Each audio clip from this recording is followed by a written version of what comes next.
Hello students, welcome to Be Ready to Learn with Roma Tiwari. Let's start the series A Ship on Fire at Sea Part 2. Those who have not seen Part 1, they can visit my channel and go through the explanation. Let's start.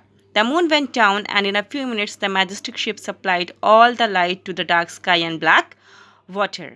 Here, writer कहती है कि अभी क्या है, रात का समय है, चांद से पूरा का पूरा माहौल रोशन हो रहा है, पूरी जगह रोशन हो रही है। बट अब क्या होता है, ऐसा लग रहा है कि चांद का तो कोई कंट्रीब्यूशन ही नहीं है और शिप पर लगी आग ही सब जगह रोशनी फैला रही है। आई saw the 2 little dark boats nearing her, knew that my brother was in foremost. Alright, वो देखती है कि उसके आसपास डार्क बोट्स हैं, 2 बोट्स हैं और उसे पता है कि उसमें उसका भाई टॉम भी है जो सबसे आगे है। एंड शूक विथ फियर, और ऐसा सोचते ही वो डर के मारे कांपने लगती है। But while I and all gazed, okay, जब वो गेज मतलब होता है देखना, मगर वो खुद राइटर और वहाँ पे जितने लोग हैं वो जब देखते हैं, क्या देखते हैं वो सब। But while I and all gazed in awful silence on the sailing ship, the flames spread themselves out like quivering fans. Okay, यहाँ पर राइटर कह रही है कि जब उसने देखा कि उसका भाई उस बोट में सबसे आगे है और वो डर के मारे कांपने लगती है, तब वो और लोग जो शिप में थे वो देखते हैं कि जितनी भी फ्लेम्स मतलब आग की लपटें, ओके, वो एकदम प्रचंड वेग से जो है फैलती चली जा रही हैं और सब चीज़ को जो है अपनी चपेट में ले रही हैं। I saw every sail that was left in an instant bathe in flames. उसने देखा, राइटर ने देखा कि जितनी भी नाव वहाँ पर थी, जितनी भी छोटी नाव वहाँ पर थी, वो एक ही झटके में आग की चपेट में आ गया। Second burst came raging from below, blackening and shrivelling everything before it. और दूसरा धमाका होता है और ऐसा लगता है कि आग बहुत गुस्से में है, प्रचंड वेग में है और उसके सामने जो भी आ रहा है, जो भी सामान आता है, कुछ भी होता है, वो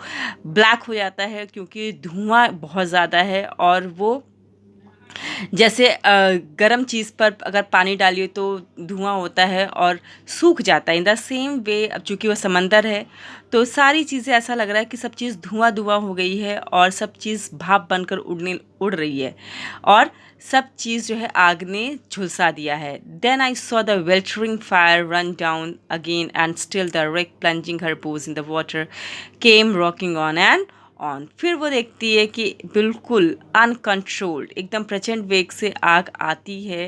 ओके, वेल्टरिंग मतलब होता है, यू कैन से टर्बुलेंट। ओके, बहुत ही डिस्टर्ब, बिल्कुल मिसमैनेज्ड, डिसऑर्गेनाइज्ड वे में आग आती है और प्लंज करती है। प्लंज मतलब होता है झपट्टा मारना, और वो हर चीज़ पर झपट्टा मार के उसको पानी में झुलसा देती है। केम रॉकिंग ऑन एंड ऑन, और इस तरह से वो सारी चीज़ों को स्वाहा करती चली जाती है। The black water took in and quenched all that blazing top hamper. Okay, और ऐसा लग रहा है ब्लैक वाटर, वो जो समंदर का पानी है, उसने क्या किया है, जितनी भी जो भी चीज़ें टूट रही हैं, बिखर रही हैं, आग से झुलस रही हैं, वो उसको अपने में समाता चला जा रहा है। And quenched all that blazing top hamper. Top hamper मतलब जो सबसे ऊपरी हिस्सा होता है शिप का, जो आखिरी सपोर्ट होता है। पानी सब चीज़ों को ऐसे खींच रहा है जैसे वो कितने दिनों का प्यासा है। क्वेंच मतलब होता है थर्स्ट। ओके, तो वो किस तरह से वो सब चीज़ को निचोड़े ले रहा है, सब चीज़ को अपने अंदर समाहित कर ले रहा है। And still the awful hissing was Audible. जैसे गर्म चीज़ पर पानी डालिए तो एक आवाज़ होती है हिसिंग की, तो वो आवाज़ जो है बहुत ही डरावनी सी आवाज़ सबको सुनाई दे रही है कि कैसे आग से झुलसी चीज़ें पानी में समा रही हैं और कैसे साउंड हो रहा है। Till suddenly there was a thunderous roll and she plunged head foremost. और तभी क्या होता है कि नाव पलटती है और जो है प्लंज्ड हेड फॉरमोस्ट, और सबसे ऊपर का जो सबसे पहला हिस्सा होता है वो भी पानी में समा जाता है। And went down blazing into the desolate sea, और ऐसा लगता है कि वो सब चीज़ उजड़ते हुए पानी में समाता चला जा रहा है। ऑलराइट, डिसोलेट मीन्स होता है एम्प्टी प्लेस। ओके, मीन्स ऐसा लग रहा है कि समंदर में कुछ है ही नहीं और सब चीज़ उसमें कैसे समाती चली जा रही है।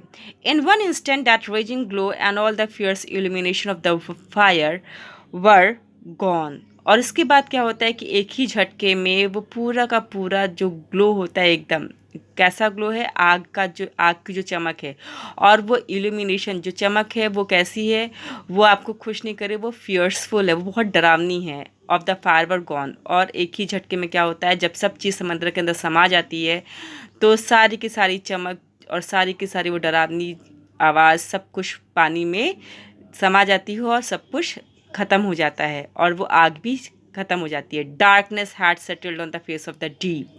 Deep here means you can say sip, sorry sea, okay, समंदर।